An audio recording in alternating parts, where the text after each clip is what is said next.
everybody. In India, it's an evening, so good evening, good morning, and good afternoon, as the case may be. So I'm very grateful for having a stellar panel here. Charity Wright is a threat intelligence specialist in recorded futures, and she is also well-known public speaker, army veteran, and she has expertise in geopolitics, especially China. And Tom Winston is the director of intelligence content at Dragos, and he was previously a professor at George Mason University. And Shlomi, he's a chair professor and founder of the computer science department, Ben Gurion University. And Shlomi and I go since my time as a PhD student. So, so with that, let me just introduce the the main idea of this panel, and then we'll come to the panelists. So can you see my screen? Yes. Yes. So the panel we titled as Privacy versus Security Trade-Off, the needs for balance, ethics, and regulatory framework. And when Sanjay contacted me for a panel, I quickly thought about this because I have been thinking about this question for a while now. Having worked in cybersecurity for 5-6 years now, we do a lot of monitoring and surveillance of the network, of the endpoints.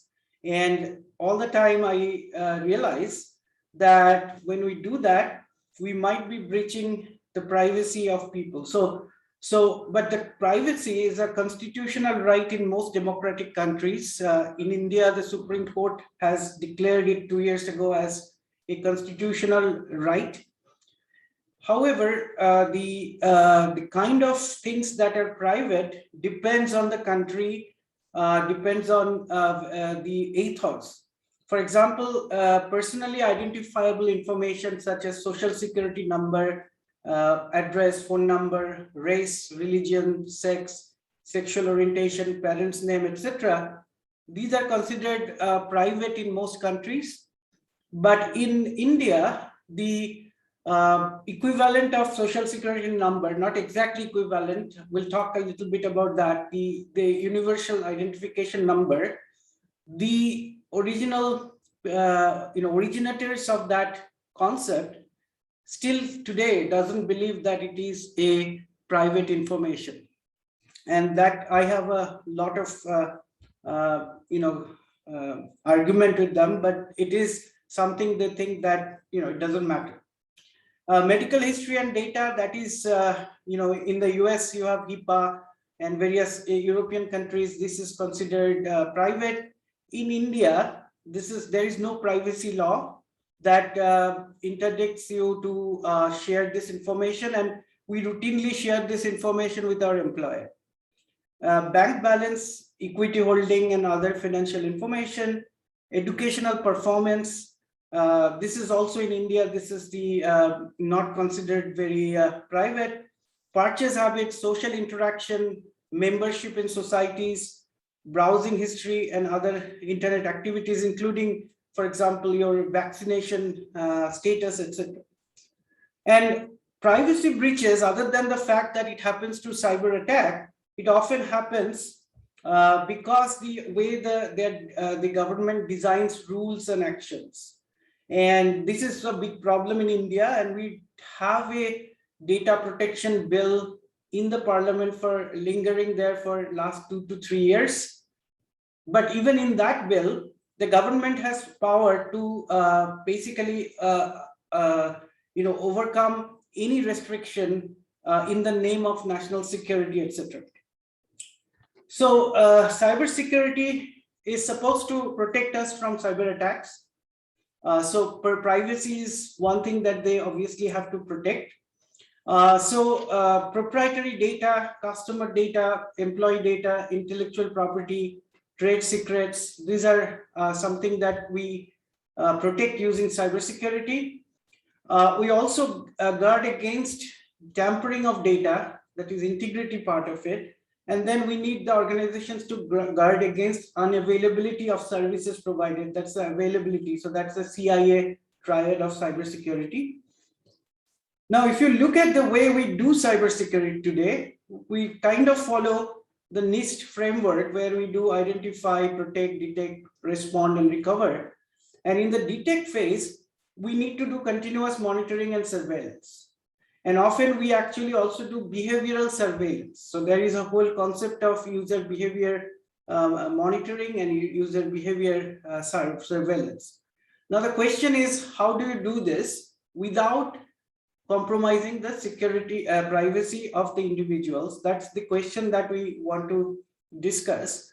So there is always a trade-off between compelling need for security and breaches of privacy. So some governments often use the excuse of national security as a compelling need to breach security. So in India, or actually in many countries, we recently read about Pegasus, and this happened in 2009 in India as well and other countries, where the phones of the individuals were infected with Pegasus with zero-click, zero-day vulnerabilities, and then everything there, what they were doing, including their private moments, because the camera and microphone, etc., were there, can be opened by this. Now, the government's response has been that we did not do any illegal surveillance. So they are not saying we didn't do it. They're saying it's not, we didn't do anything illegal. Now in India, the law says that if the person is of interest for national security reasons, then government can actually spy on them. But this is more than spying. This is actually going into somebody else's house and basically sitting there and watch every action of that person. So is that national security compelling enough to do that? So we also know a case where Arsenal Consulting, a Boston-based company, has done forensics, where 16 activists, lawyers, human rights activists, they have been in jail for last 3 years in India. And the forensic now says that their computers were breached with netware Trojan, and from the command and control server, incriminating documents were implanted into their computer, and now they're held for conspiring to kill the prime minister, which is proven only by those documents, which the Arsenal report says that has no object ID, which means they have not been even touched by these individuals, and they were in hidden directories. So this is an overreach, probably in the name of compelling national security. So that's a question also we want to consider. The other thing that happened in 2020 is we saw that government in many countries, including India, they made it compulsory to install a very unsafe, insecure, privacy breaching app called, in our case, it was called Arogya Setu. And then they want everybody to compulsorily have it. A court case by Internet Freedom Foundation eventually led them to withdraw that and say that this is going to be now not compulsory, but highly encouraged. But then by then, the companies, private companies, government organizations, schools, universities, etc., airlines, they made it compulsory in a de facto way, right? Now, some of our own analysis shows that this particular thing was designed very, very quickly, rapidly, and there was no privacy protection, and there was immense amount of information that was going to the command and control servers. Same thing happens with the UIDI, the universal identification that is coming. I mean, that is there, and then they have now a new thing called Health ID, through which also immense amount of information is being gathered centrally, and this is going to be quite a big problem. Now, so organizations often also use cybersecurity to surveil every action of employees, whether that is ethical, whether regulations allows it, etc., are questions that we want to discuss.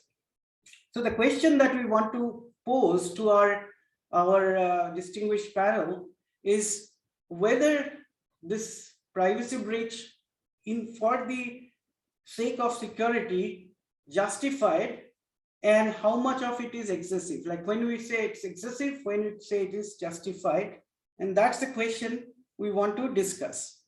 So with that, I will request the panelists, starting from Charity and then going to Tom and then going to Shlomi, that give your opening statement. With this in mind, the big question in mind, how do you perceive this problem, and what is your experience with respect to this? So Charity.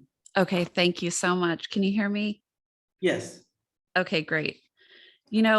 Hearing you give this very good summary of this topic, my thoughts kept going back to the fact that information today is the most valuable asset in the world. I mean, criminals are paying, millions of dollars for information. They're selling it. They're ransoming it for billions. And so to me, it comes back to this question of, is it even reasonable to expect complete privacy? We are all so connected through so many different avenues today that I feel like there should be some expectation of maybe this data that I'm handling online or handing over online is not going to be completely secure. And I think that instead of expecting complete security and privacy, we have to expect that there will be some holes and some gaps. Now, that's not to say that I'm hopeful that we will make some progress in this area. We have made significant progress, but it's still such a new environment to be securing. And every day we're adding more and more information as more people around the world are connecting. So when it comes back to your question, I think it's a matter that should be handled by people and their own government. And that's not to say that I promote balkanization of the internet necessarily, but I do think at this point in time, it really does come down to what can I expect from my own government, from the place where I live, the people that are responsible for securing my data, maybe the companies that I work with, because essentially we've got a long way to go. No matter how much we put out there, we expect security, we expect a company to secure it, but we're constantly being disappointed by new breaches, new types of intrusions, nation states stealing our data. And I think this is a really great place to start the conversation is it justified, and can it, I posit this to the other panel members, is it even reasonable for us to expect privacy and security in this day and age? Thank you. So I'll go to Tom next. Thank you, Charity. Thank you, Sandeep. I think, yeah, it's a great point. Do we really have any expectation of privacy? And I think I would argue that we probably don't today, but I would also argue that if you were to map the demand for security and privacy on a supply and demand curve, you would find that we're in trouble because surveillance isn't new, right? We have evidence of this going back to, and I won't go very far back, but we have evidence going back to, East Germany, the DDR. The Stasi they were the masterful surveillance regime, first that we'd seen of that type. But what's changed, of course, instead of people watching cameras and people following others, is of course what Charity said. It's the amount of the data that's out there, the data that we have, and I mean, we can even look at some examples of data breaches that have happened recently here in this country, in the United States. Security clearance information was stolen and sold on the dark web. Security clearance information doesn't just it's not just a resume or a piece of paper. It's 70, 80, 90, maybe even 100 pages of information about everybody you know and everybody you've ever known, every place you've worked. And that was supposedly being secured by an organization that had considered the risk, the high risk, high impact of losing the data, and they lost the data. So yeah, it's a great question. Do we really have any expectation of privacy online? And whether it's a government control or whether it's a personal decision is, I think, the bigger issue. I think with, in the United States, of course, and probably India and probably a few other countries, you have some expectation of privacy. And it's not written down necessarily. It doesn't say thou shalt keep, your medical records, even though in the United States we do have, HIPAA to protect medical records. We have Sarbanes-Oxley to protect, financial records. But when it comes right down to it, all of those records can and have been and probably will be stolen. So yeah, I don't think that there's much expectation of privacy. And I think there was mention of work schema where employers can spy on their employees. I think when you take a job and you take pay from them, you sacrifice most of your right to personal privacy if you've connected your devices to their systems. So I think that's a personal choice. If you don't want your cell phone to be monitored by your work, keep it off of work. That's better for mental health anyway, right? That way we're not working 24 hours a day. But sometimes people do connect it because they feel responsible and they want to do the right thing. But really, yeah, I mean, once you do that, you've handed over the keys, basically. So that's a great start, Terry. I appreciate that tee up. Thank you, Tom. And Shlomi? Yes, so, with the opportunities that the internet bring to us for data and motion and data in rest, there are also risks. It's not only a benefit, and this is essentially one of the risks for losing data and sensitive data. So maybe, when you do something new, you are concentrated on the achievement. Now we can do banking, you can do, hospital can find your data. All these are achievements that without them, no security issue comes. But once now there are these capabilities, you have to worry about, well, it is working, but now it's a risk. So I think the technology should, do the next steps, not only for this to work, but also to work in a private and secure manner. And we need the new techniques to be integrated. Some of them are now starting to be integrated into systems like, secure multi-party computation and secret sharing and dispersal of information. So there is no single point of failure. And all this, it's at the beginning you say, why do you need it? It's extra cost, extra effort. But now when you have so many ransomwares, you have so many, stealing of password and stuff like that, you understand that you must use more sophisticated tools to make it work. Another issue is, big data is another opportunity that Amazon, Google, Facebook, and Apple are using because they have all this access to the big data. And there is a question whether you want to give this access to them. And again, you may play with multi-cloud solutions. So they won't understand what is going on. They will just give you service. If they want to buy some information, then you can negotiate it. And there are, some of them give you a promise. They tell you, we make end-to-end communication like WhatsApp.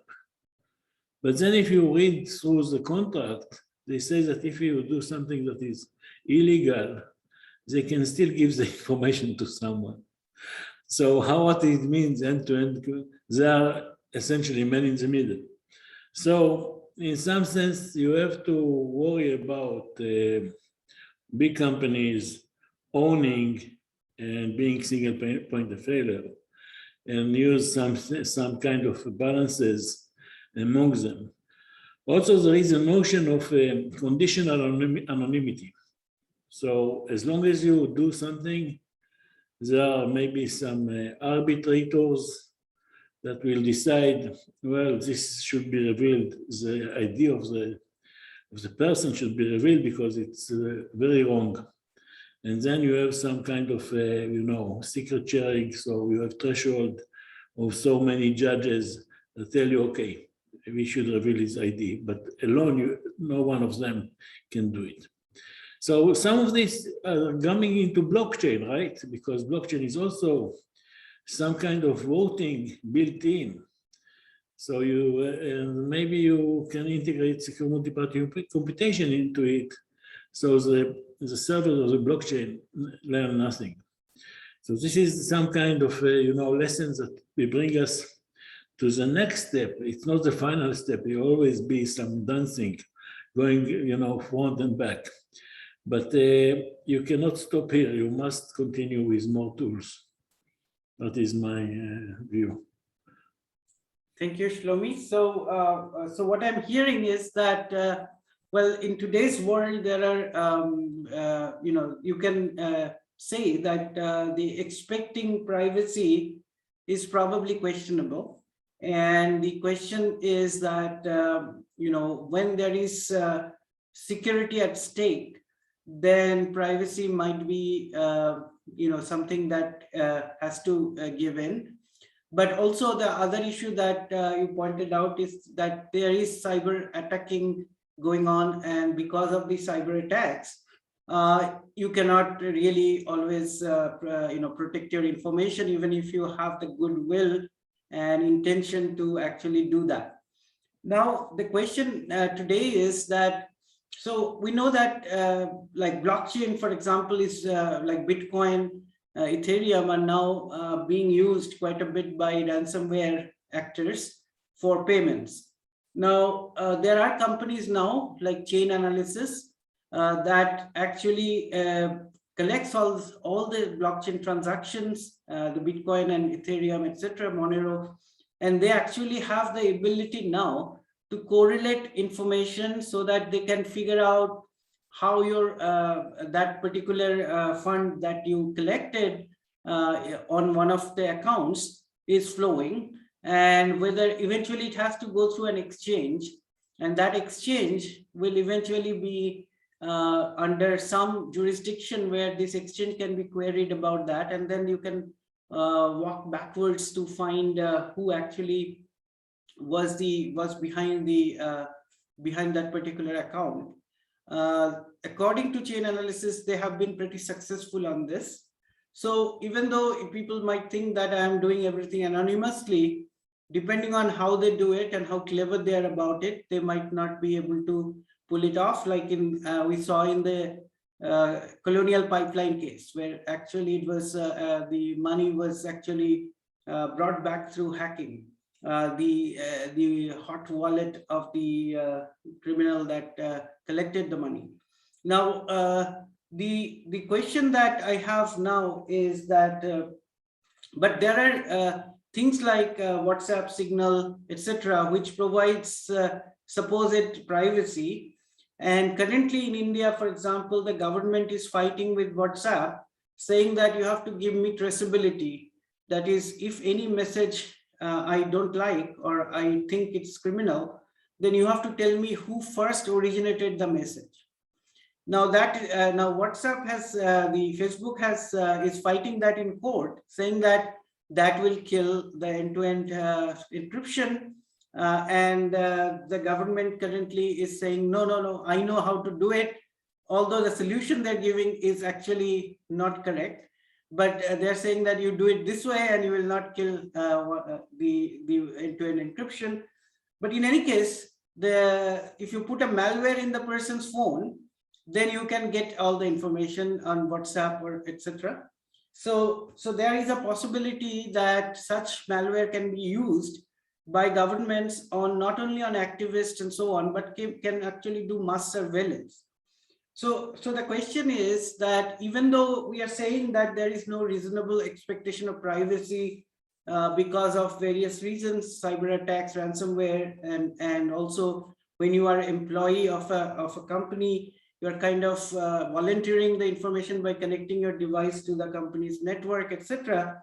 But I think that even outside that, there is a systematic dismantling of privacy, even in countries which are democratic, in the name of security. So I would ask everybody, maybe starting from Shlomi, that going in the reverse order, that I accede to the point that reasonable expectation of privacy may be not there, but that is from the attackers, from various attackers, etc. The question is, when the rights of people as a citizen of a country is being challenged, because government can always call somebody a problem for the national security, how legitimate or how whether it's excessive or it's justified. I think this similar situation is with no internet at all. What are the right of all these agencies to just, get into your house or home and do, just record stuff without you knowing? So there are already some legal limitation that should be enforced also in IT. And it requires some, work, how to define when it is allowed and what will be regarded as something that breaking the law and can go to court, and what are the evidence that are needed to show that. But I think this is some good, framework that should be there, because without it, it's not clear what is legal, what is good, and what is not good. Once it becomes legal and not legal, it's very clear. So this is, I think, some work that the government should do, and there is this very clear notion of what is possible or not. Because, for instance, if you take a citizen, put him in a prison, just because you want to understand something about some risk that the government has to lose control. So this is already part of the law. How can you do that, and for what means are allowed or not allowed? I think we need to do the same thing in IT.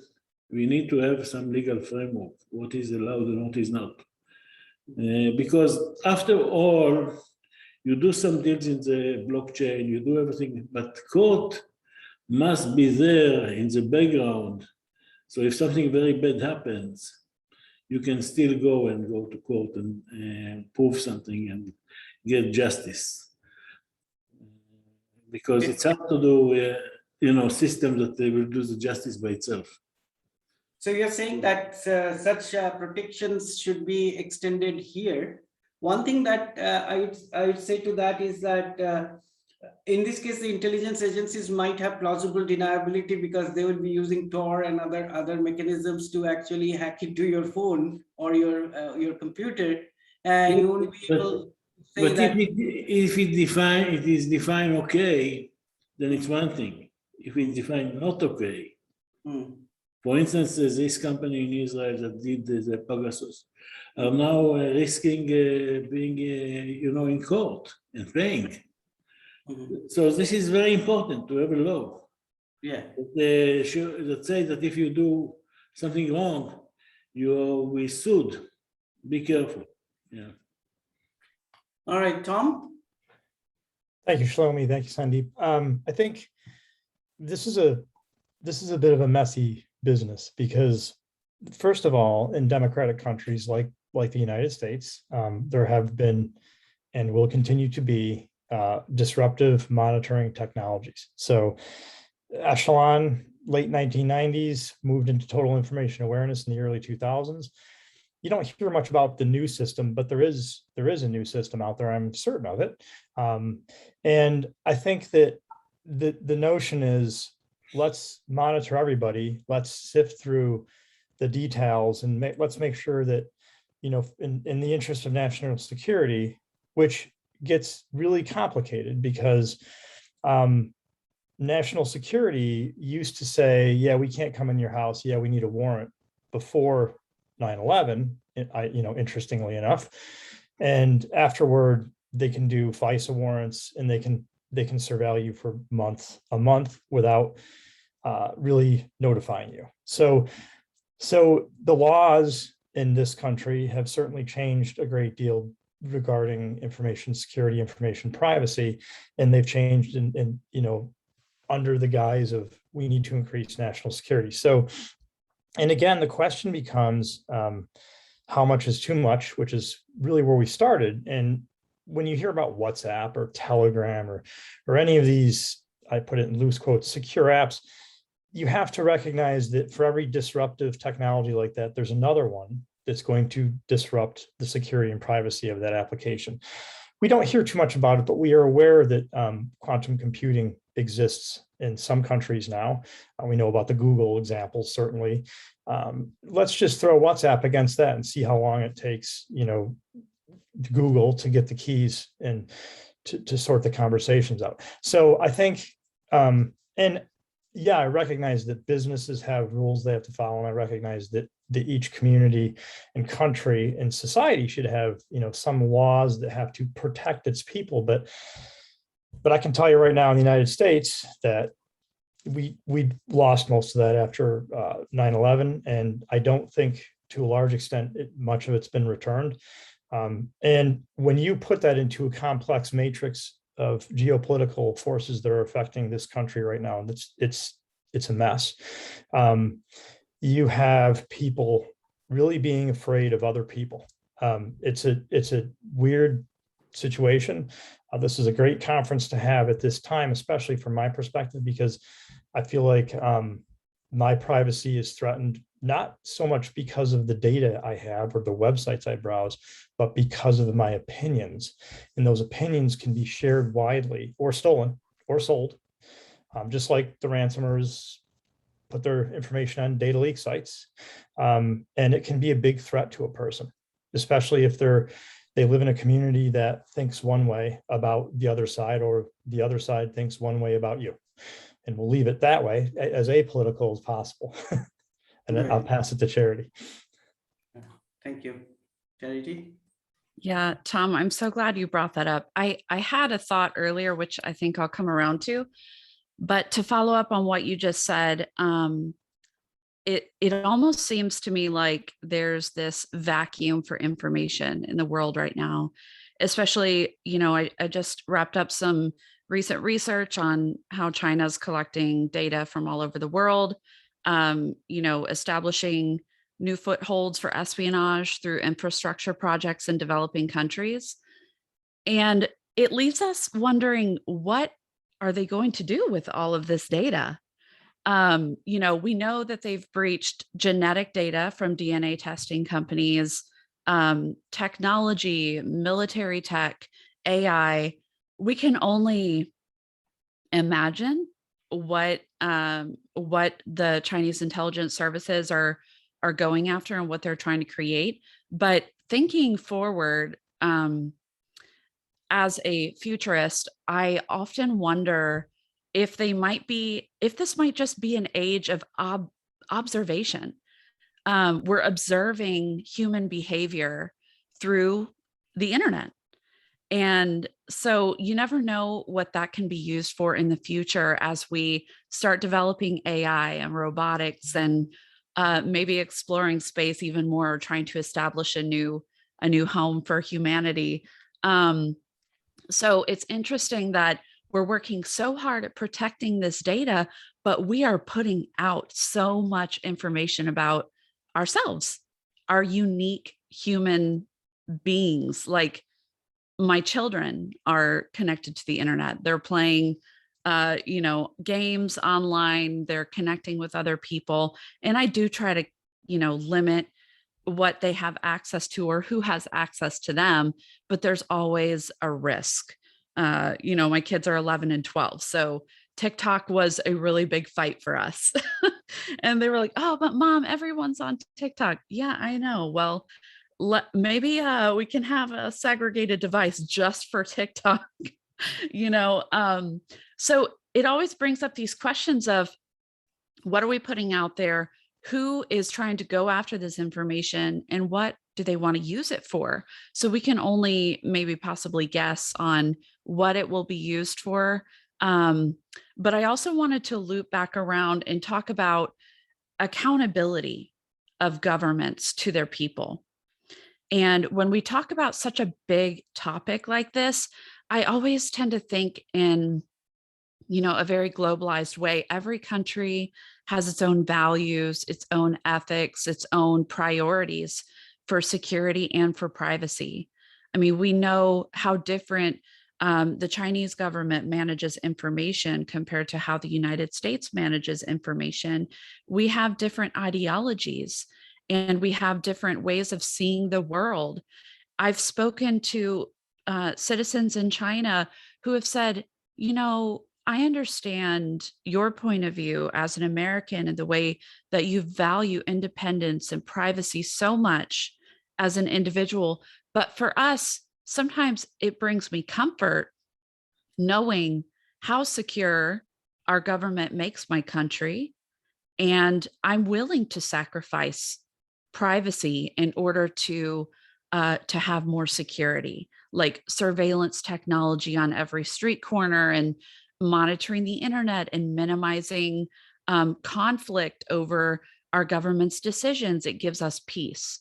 So it's really just a difference in perspective and priority. And so I think it all comes back to what do we value and are we willing to hold our own governments accountable for holding up those values? So in America, data privacy, gosh, it's so new, like just, maybe 20, 30 years, we've really been focusing on this and everything has advanced so much in the past 10 years. I think we constantly, as a civilization, need to be voting in people who prioritize our privacy and our data protection. And we also need to be consistently holding them accountable for what our government intelligence agencies are collecting and what they're allowed to collect, as well as making sure that they are holding corporations and enterprises accountable too, which we can see now with like the battle over social media and bringing Facebook and various social media companies in and asking them questions and interviewing them about, what is your platform capable of and what is your goal behind this? Because I think essentially, if left to their own devices, they will continue to collect as much information as possible about our behavior so that they can make a profit and advertise more to us and tailor the algorithms to what we want to see or what we believe. And I could go into my concerns about how social media privacy is also affecting democracy in the world today, but that's a whole other topic. So very, very interesting topic we've got here. But I do think it ties back to accountability. And are we willing to do what it takes to hold enterprises and governments accountable? Thank you, Charity. So the question then is that so technology. So when we think about security and privacy, we normally think in terms of technology. We think that we have to innovate more technology to make our system secure. We have to innovate more to make sure that we have security and privacy. But at least in the privacy space, we see some regulations like HIPAA and other stuff. But the question that I have now is that as technologists, we might be kind of lost in their even asking this question about privacy and security, because this is not really technology issue. This is a much bigger issue which requires legal, sociological, geopolitical knowledge and research. So how do we as technologists involve those communities to actually even understand the problem and figure out what the excesses are and what is justified, and how do you even balance based on the value system of the corresponding country and the value system as a whole in the world. Like sometimes I think that UN should step forward and make something like a new non-nuclear proliferation treaty kind of thing to ensure that countries don't collect information on other countries so in so much information and so explicitly. So maybe I'll start with well, Tom seems to be lost. I hope he'll come back. So Charity, so how do we go about this? I think that's a great question. I honestly don't know if I have the answer, but I can say that one way that I feel we're making progress in cybersecurity as related to this topic is that we're starting to incorporate people from other sectors and industries. Like at Recorded Future, we have been hiring academics and people from think tanks, people with sociological, sociology backgrounds and education, to try to put our heads together and solve the problem in a more holistic way. And we're making great progress by doing that. We're thinking outside the box. It's not just a whole company of computer science backgrounds. It's people that understand how to solve problems in different ways. And personally, I found that very fulfilling in my own career. My background, I worked at the National Security Agency, which many people around the world know to be one of the foremost spy agencies in the world. So I have worked in that background where national security was our priority and our mission, despite privacy of, foreign individuals. And so often I recognize my own bias as an American, and it's great to have academics and people with other backgrounds to work with me on the same team. And I invite them to peer review my work so that I can get a little bit of dissent and they can point out my bias and they can say, you know what, maybe that's your American perspective, but let me give you a different perspective of this problem. And let's tackle this head on together, thinking from different viewpoints. And I think that's very necessary today, because in cybersecurity, we're taking on a lot of problems that were not really native to cybersecurity or computer science. Like you said, a lot of it is geopolitical these days. So I think one of the ways we are making progress is just to incorporate different worldviews, address problems head on, but think outside the box on how do we address this and can we compromise? I don't think there's ever going to be 100% security or 100% privacy, but how can we minimize the risk and maybe remediate those holes that we have and vulnerabilities? Thank you. So Shlomi, your view on that? Yeah, so first of all, there are some countries that are doing steps by themselves, like Germany, that does not allow any information to get out of the borders, or the GDPR that Europe did because they were aware of what Facebook and Google and others can do to their information. And this is something that the governments and the unions are looking into for a reason. There's a lot of money involved and a lot of risks.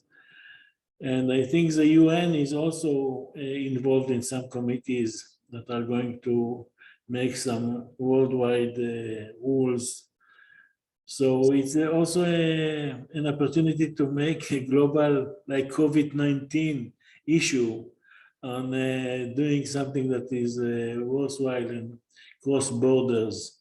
There's also an issue of space information, satellites. That is a new thing that you also have to worry about because they move across countries, and then what is rule and law of information that is in space is another issue that should be. And I think all of this is now currently done, meaning it's in progress. People understand the risk, understand the opportunity, understand who is gaining so much, like what happened to Facebook with the British company. Cambridge Yeah. So this is something that you have inputs that are for real life, and you have to address them. And this makes a change in how people relate to the problems. But if you look very far away, you can think that there will be more and more interesting issues. Like, some movies come to reality, like Minority Report, right? That you eventually get somebody that predicts that you are going to do something, and you get too low. So it's never ending, but also very, challenging and inspiring state of mind and issues about privacy in the future. Because access allows so much, losing the privacy, and some techniques can handle this, and law also. And what will be the balance, and how the technology will evolve? It's really, I'm curious. It's very interesting. So let me ask you, so in your institute, for example, are there these cross-disciplinary activities going on in cybersecurity, privacy space, or is it mostly scientific and technical, finding new ways to do security, etc.? So in our program, we had some courses about ethics, because now when you are going also to teach, high school students, and they somehow will find out how to do ransomware and deploy it. You have to make them aware of their power. So it's something that has to be part of the education, and make all this effort to train them to defend rather to attack. And this is an issue, right? And then there are committees that involve some people from law and from computer science, and they interact so that you have something that is sustainable and will work with all these aspects of society and technology together. Okay, so thank you, Tom. Yes, thank you, Sandeep. Thank you, Shlomi. I think this is a beyond an education issue. We did teach computer ethics actually as well in cybersecurity engineering, because I was also teaching reverse engineering and red teaming, things like that, which technically, when a university gets involved in teaching something that crosses over into what's considered an illegal activity, hacking, it's a huge dilemma, right? Because then you have and this is something we struggle with actually in cybersecurity engineering. You have a university that's turning out students who've been trained to break into computers, not the best optic, really. So teaching the ethics, teaching blue teaming over red teaming, teaching defense seems to be the way to go. The only potential issue with that is that when the students get out into the workforce now, and this used to be a government thing. This used to be, foreign, either US or foreign government thing, where if you wanted to be a red teamer, you had to work in a federal agency in that country. It's not that case anymore. In fact, many companies hire, hunters and seekers, or cyber threat intelligence hunters. And they're out there actively, they're not hacking, but they're certainly collecting data and information to use to understand adversaries. And that gets into a very, very gray area. Of course, we can call that, white hat hacking or even gray hat hacking, but it gets a little messy because even companies have to be very careful how much they're probing, the internet, how much they're using, endpoint service providers like Qumri, for instance, for information about other things that are happening. So this becomes a cat and mouse game, and it's a difficult, very thorny policy issue, because a lot of the folks who write policy, certainly in the United States and in other countries as well, I served for a tour in my intelligence career in the State Department, and the State Department says free flow of information. Above all, people should be allowed to use the internet, and that's the mantra. But man, that opens the door for everything else. So then then it becomes a question of, can governments interdict use? Governments do interdict use on the internet, whether they do it overtly or covertly. We should assume that they're doing that. So as people who live in these countries, and I don't serve in the federal government in any capacity anymore, and I think Terry probably doesn't either. And most people who leave are very happy to leave. They can breathe a sigh of relief. But the issue is the security of your data, the privacy of your data. That never changes. What you did, you have to keep that to yourself. So it almost becomes a philosophy of a personal philosophy that's sort of carried out through corporate entities. And we see this in many instances. Recorded Future, of course, is a wonderful company. We have CrowdStrike, we have FireEye. We can go down the list of companies that are doing amazing things in this space. And if you talk to the people there, which I've done a lot of, they have a philosophy which drives kind of the direction of how they intake their privacy, security, policy, interpretation, and even philosophy. So it's a very interesting development, and you see it more in the private sector actually than you do in the public sector, because in the public sector, meaning federal government, whether you're in Israel or India, China, United States, wherever, you can't talk about what you do. So your philosophy is very much internalized. But then when you leave, that philosophy that's been internalized for that many years is projected forward. So it's kind of a cool thing. I think it's kind of neat, and I think it gives a lot of possibility. So how we can solve some of these problems going forward, because everybody, sort of has a different philosophy and concern level about these things. So I'll stop right there because I could keep talking, and it's time to move to the next question. Can I follow up on Tom's comment? Yeah. I love that you brought this up, because I think the private sector cybersecurity industry that we work in is capable of really shaping the future of privacy and security. We have so much influence and we have so much independence, really. To a degree, especially if we serve government clients, then we have some limitations, but we do have the ability to influence them too. And I think that's one of the best things that has come from the collaboration between private sector and public sector in many different countries, not just the US, the UK, and Australia and Canada, and a lot of our allies in India as well. This collaboration and this push by the private sector, hey, we need more collaboration with you, government. Like, we need more transparency of, hey, we also have this data through open source. So does it really need to be classified? I think that was one of the most profound moments of my private sector career. I interviewed with a big company, and they gave me the APT1 report. And I read this report, like the first couple of paragraphs, and I just looked up at them. I said, is this unclassified? Because I just could not imagine how a private sector intelligence company could have so much detail on a nation state hacking group, down to their address, pictures of their buildings, real life names of the hackers. And that's when my eyes opened. I thought, okay, private sector is definitely the place for me. And I love how we are able to be innovative.